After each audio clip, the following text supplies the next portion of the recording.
¿Cómo nos guía Dios?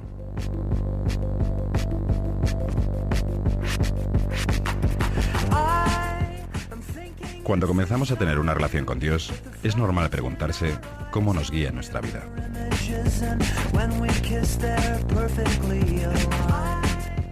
Todos tenemos que tomar decisiones, a veces pequeñas y en ocasiones de gran trascendencia. La elección de un trabajo, la persona con la que compartir la vida, el uso del tiempo, todas son cosas que nos preocupan e interesan a Dios tanto como a nosotros.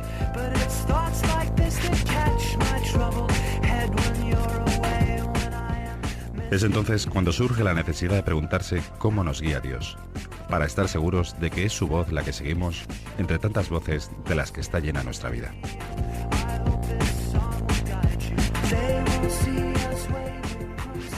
¿Cómo puedo conocer cuál es la voluntad de Dios para mí?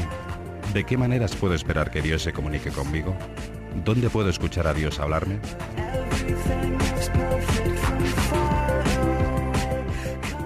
Todos esperamos que cuando le pedimos a Dios que nos guíe, nos tiene que responder de una manera cierta y audible. Es por eso por lo que acudimos a Él confiando en obtener una respuesta práctica para nuestra vida. ¿Es cierto que Dios puede hablarme de muchas maneras ordinarias? ¿Existen maneras extraordinarias de ser guiados por Dios? ¿Acaso Dios nos habla cuando nos ponemos a rezar?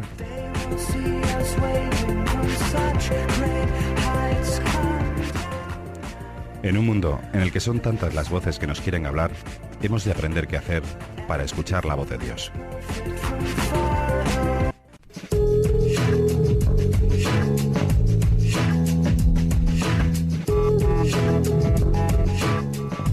Curso BEM, para aquellos que están buscando luz en sus vidas.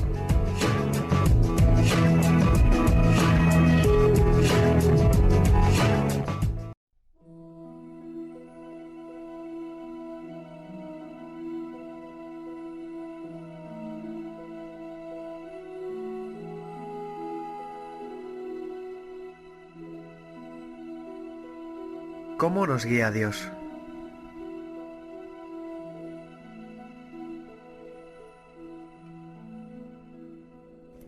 Todos tenemos que tomar decisiones en la vida. Nos enfrentamos con decisiones sobre nuestras relaciones, matrimonio, hijos, uso del tiempo, trabajo, casa, dinero, vacaciones, posesiones, el dar y muchas otras cosas. Algunas de estas son grandes decisiones, otras son más pequeñas. En muchos casos lo más importante es tomar la decisión correcta. Por ejemplo, a la hora de escoger nuestra pareja para casarnos. En toda circunstancia necesitamos la ayuda de Dios. La guía surge de nuestra relación con Dios. El Señor promete guiar a todos los que caminan con Él. Dios dice: yo te instruiré, yo te mostraré el camino que debes seguir, yo te daré consejos y velaré por ti. Jesús promete guiar a sus seguidores. El buen pastor conoce por su nombre a las ovejas y las llama del redil. Cuando ya ha sacado a todas las que son suyas, va delante de ellas y las ovejas le siguen porque conocen su voz. Dios anhela que descubramos su voluntad. Se preocupa por cada uno de nosotros como individuos. Nos ama y desea hablarnos sobre lo que deberíamos hacer con nuestras vidas, acerca de las cosas pequeñas y también de las grandes. Dios tiene un plan para nuestras vidas. A veces la gente se preocupa por eso. Piensan: no estoy seguro de creer el plan de Dios para mi vida. ¿Será bueno el plan de Dios? No debemos temer. Dios nos ama y desea lo mejor para nosotros. San Pablo nos dice que la voluntad de Dios para nuestras vidas es buena, agradable y perfecta.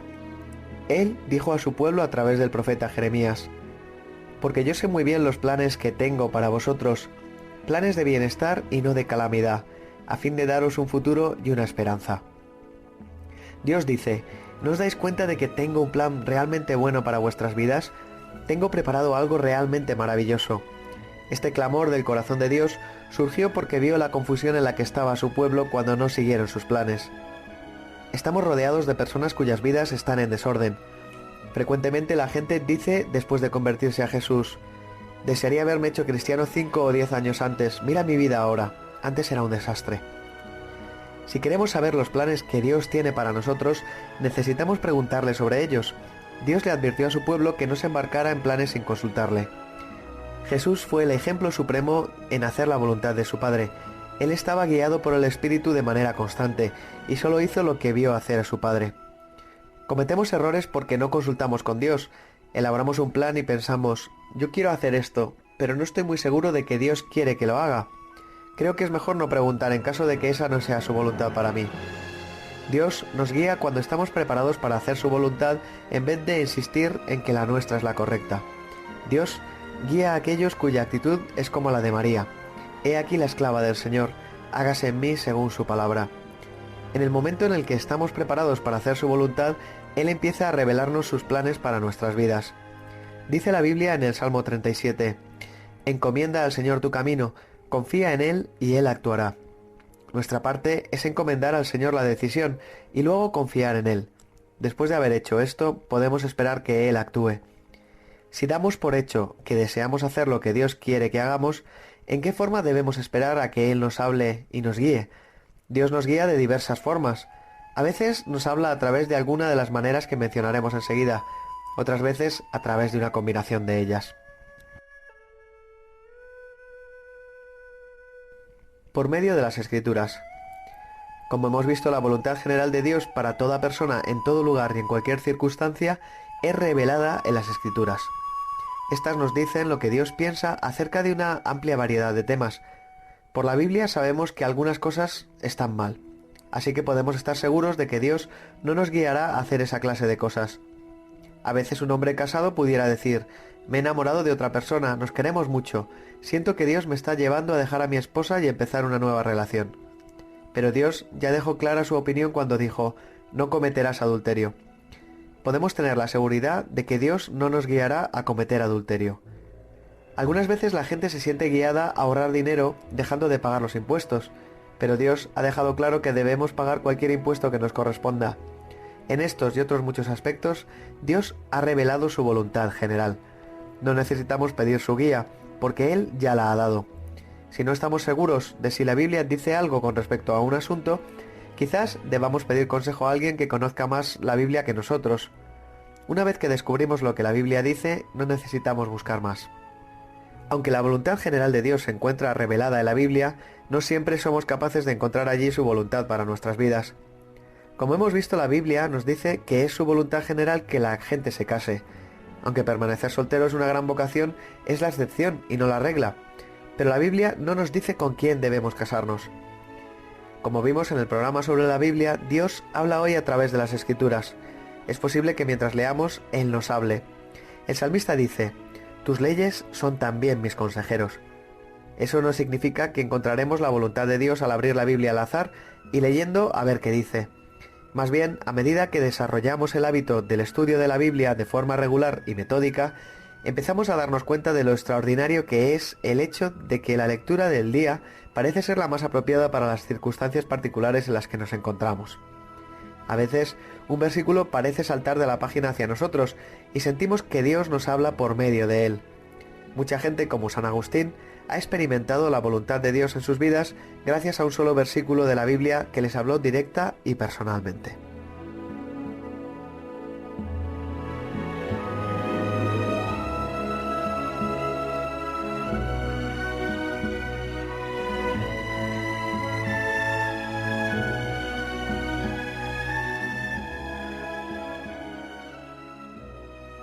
Por medio de su Espíritu. Cuando nos convertimos al cristianismo, el Espíritu de Dios viene a morar en nosotros. Cuando lo hace, empieza a comunicarse con nosotros. Necesitamos aprender a escuchar su voz. Jesús dijo que sus ovejas, sus seguidores, reconocerían su voz. Nosotros reconocemos inmediatamente la voz de un buen amigo que nos habla por teléfono. Si no conocemos muy bien a la persona, quizás sea más difícil y nos lleve más tiempo. Cuanto más conozcamos a Jesús, más fácil nos será reconocer su voz. Encontramos, por ejemplo, a San Pablo y sus compañeros planeando entrar en Bitinia, pero el Espíritu de Jesús no se lo permitió. Así que fueron por otro camino, nos dice los Hechos de los Apóstoles. No sabemos cómo les habló el Espíritu, pero pudo haber sido de diferentes maneras. Aquí hay 3 ejemplos de la forma en que Dios habla por medio de su Espíritu.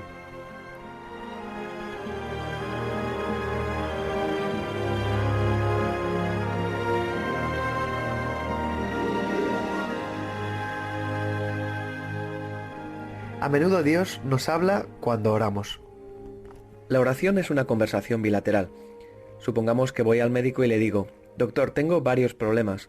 Los ojos me pican, necesito una inyección para la gripe, tengo dolores de cabeza muy fuertes y me hice daño jugando al tenis en el brazo. Si después de haber dicho toda la lista de mis dolencias miro al reloj y digo: vaya, qué tarde es, bueno, debo irme, gracias por escucharme, el médico quizás me diría: un momento, ¿por qué no me escucha? Si siempre que oramos solo hablamos a Dios y nunca tenemos tiempo para escuchar, cometemos el mismo error. En la Biblia encontramos a Dios hablando a su pueblo. Por ejemplo, en una ocasión, mientras los cristianos estaban adorando al Señor y ayunando, el Espíritu Santo dijo: apartadme ahora a Bernabé y a Saulo para el trabajo al que los he llamado. Así que después de ayunar, orar e imponerle las manos, los despidieron. Nuevamente, no sabemos exactamente cómo habló el Espíritu Santo. Pudo haber sido que mientras oraban el pensamiento vino a sus mentes. Esa es una forma común en la que Dios habla. La gente a veces lo describe como impresiones o un sentir en su interior. El Espíritu Santo puede hablar de todas estas formas. Obviamente, esos pensamientos y sentimientos necesitan ser discernidos. ¿Están de acuerdo con lo que dice la Biblia? ¿Promueven el amor? Si no, no pueden venir de un Dios que es amor. ¿Edifican, consuelan o exhortan? Después de tomar la decisión, ¿sentimos la paz de Dios?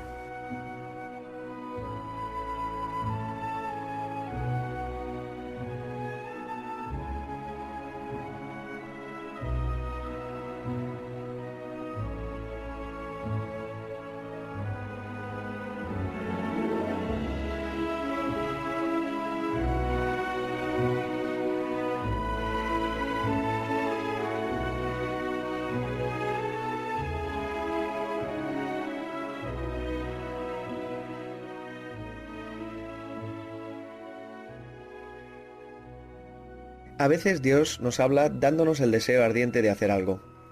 Dice la carta a los Filipenses: pues Dios es quien produce en vosotros tanto el querer como el obrar, para que se cumpla su buena voluntad. Al rendir nuestra voluntad a Dios, Él obra en nosotros y frecuentemente cambia nuestros deseos. Algunas veces la gente trata de imaginarse la cosa que menos les gustaría hacer y luego suponen que Dios les va a pedir que hagan exactamente eso. No creo que Dios actúe de esa forma. Así que no tengas miedo de decir: si me hago creyente, Dios me va a hacer misionero. Si eso es lo que Él desea que hagas y le sometes tu voluntad, Él te dará un deseo ardiente de hacerlo.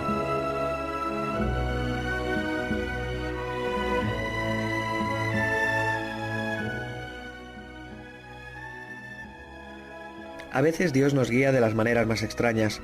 La Biblia presenta muchos ejemplos de Dios guiando a individuos de forma radical. Le habló a Samuel cuando aún era un niño con voz audible para sus oídos físicos. Guió a Abraham, a José y a Pedro por medio de ángeles. Dios habló a menudo por medio de profetas tanto en el Antiguo como en el Nuevo Testamento. Guió a otros por medio de visiones. Por ejemplo, una noche Dios le habló a Pablo en una visión. Pablo vio a un hombre macedonio de pie rogándole: ven a Macedonia y ayúdanos. No es de extrañar que Pablo y sus compañeros tomaran esto como guía de que Dios les había llamado a ir a predicar el Evangelio a Macedonia. También encontramos ejemplos de Dios guiándonos por medio de sueños. Todas estas formas son formas que Dios usó para guiar a la gente en el pasado y sigue usando en el presente.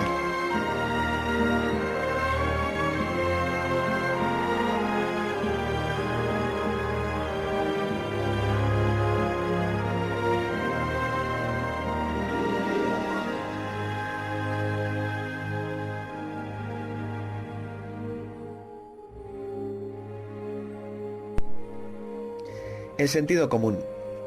Cuando nos hacemos creyentes, no somos llamados a dejar de lado el sentido común. El salmista nos advierte: no seas como el mulo o el caballo, que no tienen discernimiento y cuyo brío hay que domar con brida y freno para acercarlos a ti. Los escritores del Nuevo Testamento a menudo nos animan a usar nuestra cabeza. Si abandonáramos el sentido común, entonces nos meteríamos en situaciones absurdas. En su libro Conociendo a Dios, J. E. Packer cita un ejemplo de una mujer que cada mañana, después de consagrar su día al Señor, tan pronto como se despertaba, le preguntaba si debía levantarse de la cama o no, y no se movía hasta que la voz le indicaba que se vistiera. Mientras se ponía cada pieza de su indumentaria, ella le preguntaba al Señor si debía ponérsela, y muy a menudo el Señor le decía que se pusiera el zapato derecho, pero no el izquierdo, a veces debía ponerse las medias, pero no los zapatos, y a veces debía ponerse los zapatos sin medias. Hacía lo mismo con todas las piezas de su vestuario. Lo cierto es que las promesas de Dios de guiarnos no nos fueron dadas para evitar el esfuerzo de pensar. Por ejemplo, el sentido común es uno de los factores a tener en cuenta en todo aspecto relacionado con la elección de la pareja para la vida. Es de sentido común el considerar por lo menos 3 importantes aspectos. Primero, ¿somos espiritualmente compatibles? San Pablo nos advierte sobre los peligros de casarse con alguien que no sea creyente. En la práctica, si uno de los dos no es creyente, ocurren casi siempre grandes tensiones en el matrimonio. El que es creyente se siente dividido entre el deseo de servir a su compañero y el deseo de servir al Señor. Pero la compatibilidad espiritual significa mucho más que el simple hecho de que ambos sean creyentes. Significa que cada uno respeta la espiritualidad del otro. Es más que simplemente decir, por lo menos ellos pasaron el examen de ser creyentes. Segundo, ¿somos personalmente compatibles? Obviamente, nuestra pareja en el matrimonio debe ser un buen amigo y alguien con quien tengamos mucho en común. Una de las grandes ventajas de no acostarse juntos antes de casarse es que es más fácil concentrarse en este aspecto y descubrir si hay o no compatibilidad personal. A menudo el aspecto sexual puede dominar las etapas iniciales de una relación. Si las bases no han sido construidas en la amistad, es posible que al disminuir el estímulo sexual entre los dos, esas bases de la relación se tornen frágiles. Tercero, ¿somos físicamente compatibles? Al decir compatibilidad física quiero decir que debe haber atracción entre uno y otro. No es suficiente ser espiritualmente o emocionalmente compatibles, debe haber también compenetración. Frecuentemente el mundo secular pone esto lo primero, pero viene en último lugar en el orden de las prioridades. A menudo muchas parejas dicen que deben acostarse juntos para saber si hay o no compatibilidad sexual. Esto no es correcto. En el sentido biológico, cualquier incompatibilidad que pudiera ser comprobada con el acto sexual es tan poco común que debiera ser descartada. Así que el sentido común es vital cuando consideramos la guía de Dios acerca de nuestros empleos o profesiones. La regla general es que debemos mantenernos en el empleo que tengamos, si tenemos uno, hasta que Dios nos llame a hacer otra cosa. Sin embargo, al buscar la voluntad de Dios para la carrera que hagamos, tiene sentido considerar una perspectiva a largo plazo en la vida. Es sabio mirar adelante 10, 15, 20 años y hacernos las preguntas: ¿a dónde me lleva mi empleo actual? ¿Es ahí donde quiero ir a largo plazo? ¿O es mi visión a largo plazo algo bien diferente? En cuyo caso, ¿dónde debería estar ahora para llegar ahí?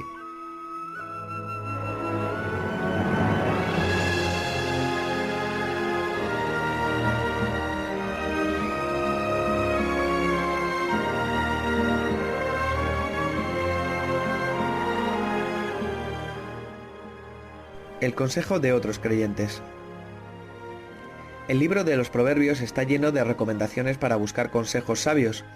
El escritor declara: al necio le parece bien lo que emprende, pero el sabio atiende el consejo. Él nos advierte que cuando falta el consejo, fracasan los planes, pero por otro lado dice que cuando abunda el consejo, prosperan.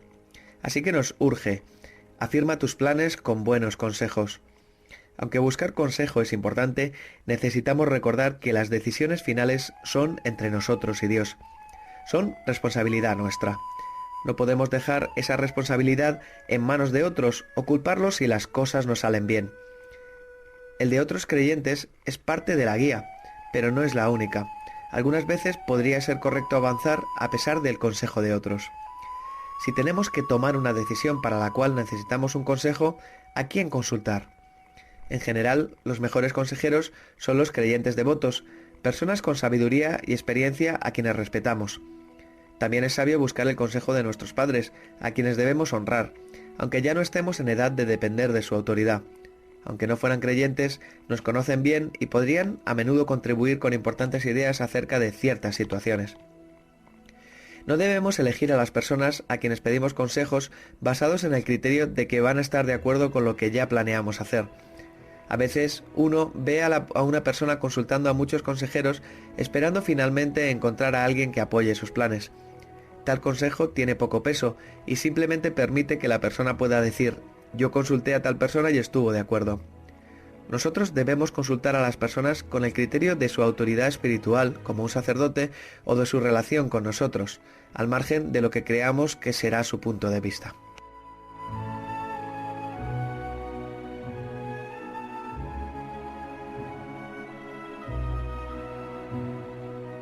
Las señales circunstanciales. Dios tiene el control absoluto de todo acontecimiento. En el libro de los Proverbios señala: el corazón del hombre traza su rumbo, pero sus pasos los dirige el Señor. A veces Dios abre puertas y a veces las cierra. En 2 ocasiones en mi vida ha cerrado la puerta de cosas que yo deseaba muchísimo y de las cuales pensaba entonces que eran la voluntad de Él. Traté de hacer que las puertas se abrieran. Oré, batallé y luché, pero no se abrieron. En ambas ocasiones quedé amargamente desilusionado. Pero entiendo ahora, años después, por qué Dios cerró esas puertas. De hecho, estoy agradecido de que lo hiciera. Sin embargo, no estoy seguro de que jamás lleguemos a saber aquí en la tierra por qué Dios cierra algunas puertas a nuestras vidas. Algunas veces Dios abre puertas de manera notable. Las circunstancias y el preciso momento en que eso sucede dejan clara la intervención de la mano de Dios. Miguel Burdeaux es el director del Keystone College, una entidad de investigación para ayudar a los creyentes que estaban en tierras comunistas. Su trabajo e investigación son respetados por gobiernos de todo el mundo.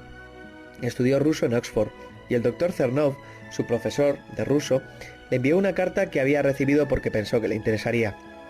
En ella se detallaba cómo los monjes eran golpeados y sometidos a exámenes médicos inhumanos, cómo eran amontonados en camiones para luego ser arrojados a cientos de kilómetros de distancia.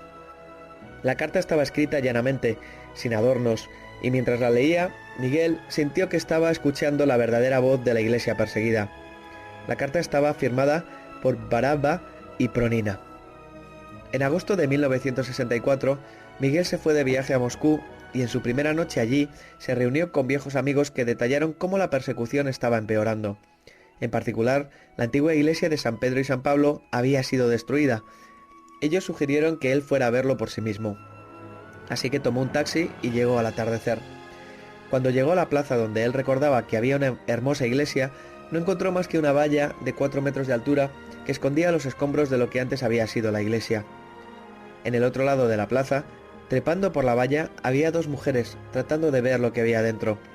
Las observó y cuando ellas finalmente abandonaron la plaza, las siguió hasta alcanzarlas.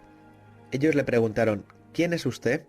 A lo que él replicó: soy extranjero, he venido aquí a ver lo que está pasando en la Unión Soviética. Ellas lo llevaron a la casa de otra mujer que le preguntó a qué había venido.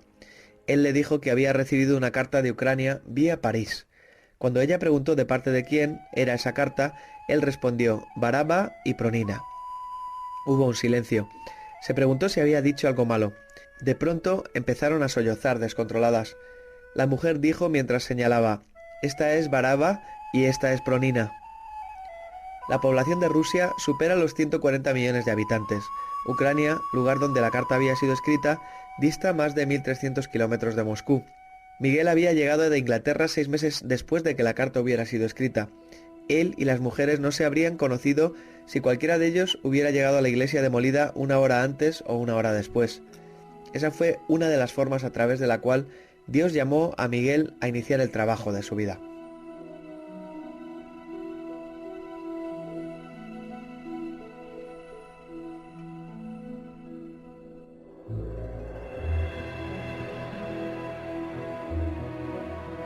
No debemos apresurarnos.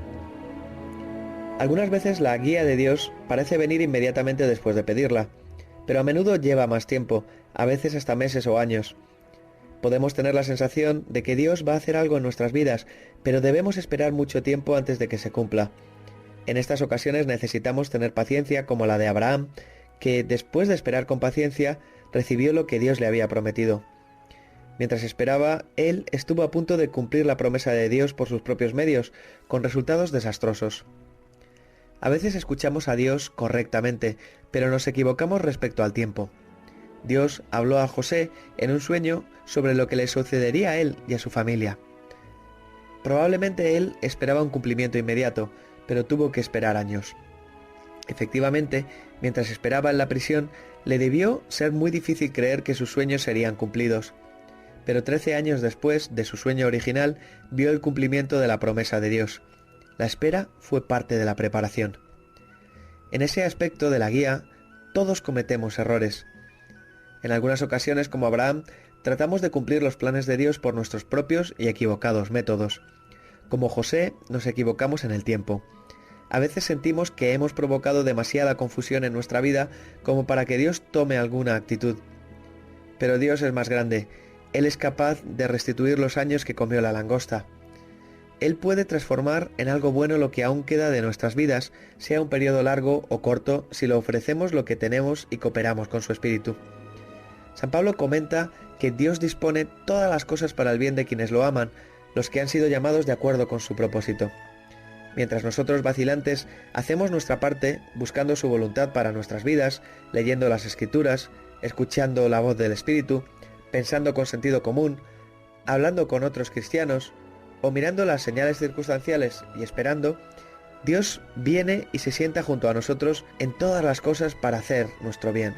Él toma las idas y venidas de nuestras vidas y las convierte en algo hermoso.